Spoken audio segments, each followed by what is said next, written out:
Assalamualaikum warahmatullahi wabarakatuh. Ila hadratin Nabil Mustafa Sayyidina Muhammadin sallallahu alaihi wasallam wa ala alihi wa ashabil kiram wa ila hadrati jami'il anbiya'il mursalin wa alihi wa asyhadu salihin wal ulama'il amilin wa ila jami'il malaikatil muqarrabin khususan ila mu'alif kitab Bulughul Maram Ibnu Hajar al-Asqalani. Lahumul Fatihah. A'udzu billahi minasyaitonir rajim. Bismillahirrahmanirrahim. Alhamdulillahi rabbil alamin arrahmanir rahim maliki yaumiddin. Iyyaka na'budu wa iyyaka nasta'in. Ihdinas siratal mustaqim. Siratal ladzina an'amta 'alaihim ghairil maghdubi 'alaihim waladdallin. Amin. Selamat pagi teman-teman YouTube yang semoga selalu diridai oleh Allah Subhanahu wa taala.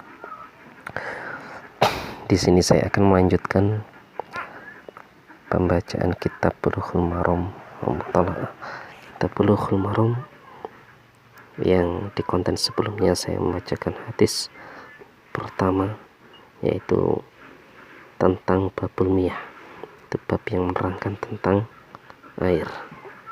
Di sini saya akan melanjutkan di hadis yang selanjutnya, yaitu hadis yang nomor 2 ya.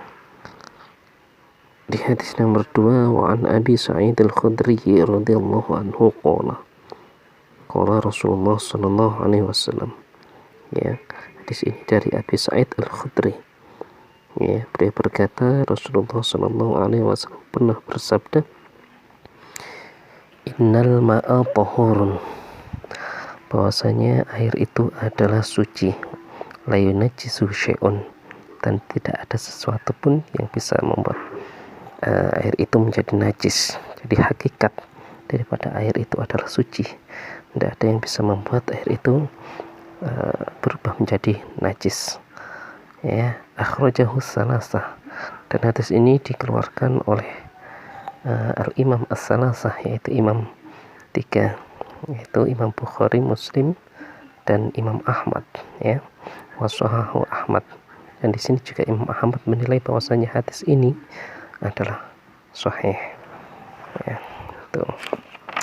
Adapun hadis yang ketiga, wan Abi Amamah al-Bahili radhiyallahu anhu. Hadis ini dari Abi Umamah al-Bahili. Abi Umamah al-Bahili. Qala Rasulullah sallallahu alaihi wasallam. Abi Umamah al-Bahili berkata bahwa Rasulullah sallallahu alaihi wasallam bersabda, innal ma'a la yunajjis syai'un illa ma khalaba ala rihihi wa ta'mihi aw launihi. Sesungguhnya hakikat air itu tidak ada yang bisa membuat menjadi najis, ya. Air itu suci dan tidak ada yang membuat sesuatu pun yang membuat air itu bisa menjadi najis, illa ma khalaba ala rihihi wa ta'mihi aw launihi, kecuali sesuatu itu mengubah daripada baunya, kemudian warna dan rasanya, ya. Artinya apa? Sesuatu itu yang dimaksud adalah najis, ya. Jadi kalau ada air kemasukan najis hingga air itu bisa berubah warnanya ataupun baunya, ya, ataupun berubah dari rasanya, ya. Dirasa kalau udah berubah, misalnya kita jilat, air itu sudah berubah rasanya, maka air tersebut ini akan menjadi najis, ya. Akhrajahu Ibnu Majah wa dha'afahu Abu Hatim, ya. Hadis ini dikeluarkan oleh Ibnu Majah, kan, tapi Abu Hatim menganggap bahwasanya hadis ini adalah dhaif, ya. Ini jadi pentingnya belajar ilmu fikih ini akan mendukung ibadah kita menjadi ibadah yang sempurna, terutama pada hal sesuci atau bersuci, karena memang, ya, rangkaian ibadah kita harus diawali dengan kesucian. Makanya setiap kitab-kitab ibadah itu selalu diawali dengan bab toharoh atau bersuci. Jadi ini sangat penting untuk kita ketahui, ya. Jadi mana yang air yang boleh kita gunakan untuk bersuci atau yang tidak. Jangan sampai kita melakukan wudhu atau bersuci dengan menggunakan air yang tercampur oleh sesuatu yang najis atau bisa dikatakan mutanajis, ya. Nah, terutama air yang tidak ada dua kulah, ya, terutama air yang tidak ada dua kulah itu kalau kemasukan najis, ya, sangat berbahaya, ya. Kalau airnya itu lebih dari dua kulah itu akan aman kita. Kalau kemasukan najis dan itu tidak merubah baunya, la khulaba ala rihihi wa ta'mi aulanihi, ya, baunya tidak berubah, kemudian rasanya tidak berubah, warnanya pun tidak berubah, maka air tersebut, air yang lebih dari dua kulah tersebut, ini akan aman kita gunakan untuk bersuci. Kemudian hadis yang nomor 4 saya bacakan lagi, walil Baihaqi al-ma'u tahurun illa in takhayyara rihuhu atau aulanuhu bijana binajasatin tahtusu fihi, ya. Hadis ini diriwayatkan, ya, hadis yang nomor 4 diriwayatkan oleh al-Baihaqi bahwasanya air itu suci dan mensucikan kecuali jika ya berubah baunya, ya, artinya kemasukan najis kemudian baunya berubah, rasanya berubah, warnanya juga berubah. Nah, maka air tersebut akan mutanajis, akan menjadi tidak suci, dalam artian tidak bisa digunakan untuk melakukan bersuci, baik itu wudhu ataupun mandi, baik itu menghilangkan hadas yang kecil ataupun menghilangkan hadas besar. Kemudian hadis yang nomor 5, wa an Abdullah bin Umar radhiyallahu anhu qala qala Rasulullah sallallahu alaihi wasallam.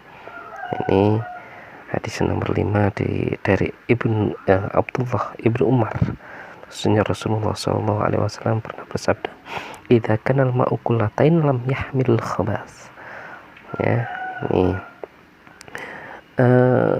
jika banyaknya air telah mencapai dua kulah, ya, idza kana al-ma' kullatain, jika air itu mencapai dua kulah, lam yahmil khabas, maka air tersebut tidak mengandung kotoran, ya.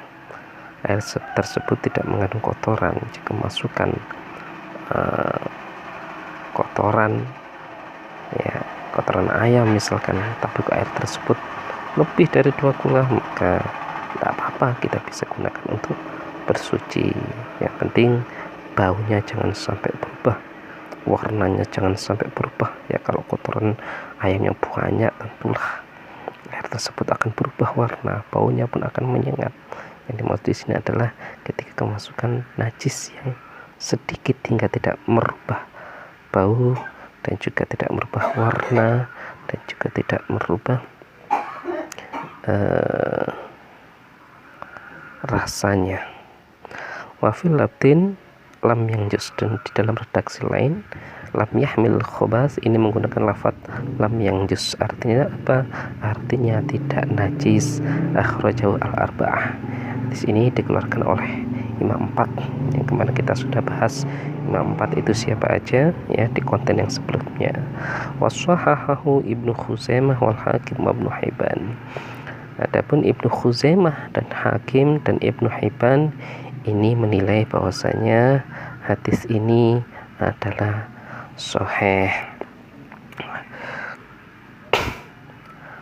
Nah, untuk pagi hari ini kita cukupin, ya, kita cukupkan baca hadis sampai hadis yang kelima aja dulu, ya.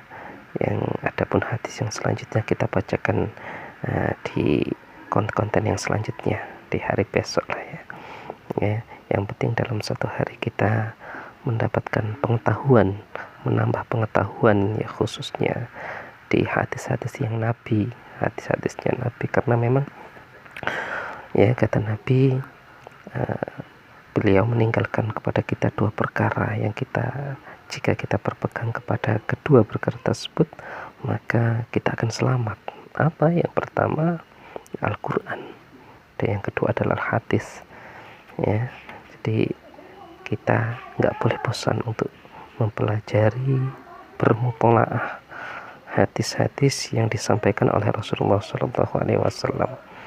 yang semoga kegiatan ini, ya, pembacaan kitab Bulughul Maram ini, mutolaah bareng ini bisa berguna, bermanfaat bagi kita semua. Amin Allahumma amin. Ihdinas siratal mustaqim. Assalamualaikum warahmatullahi wabarakatuh.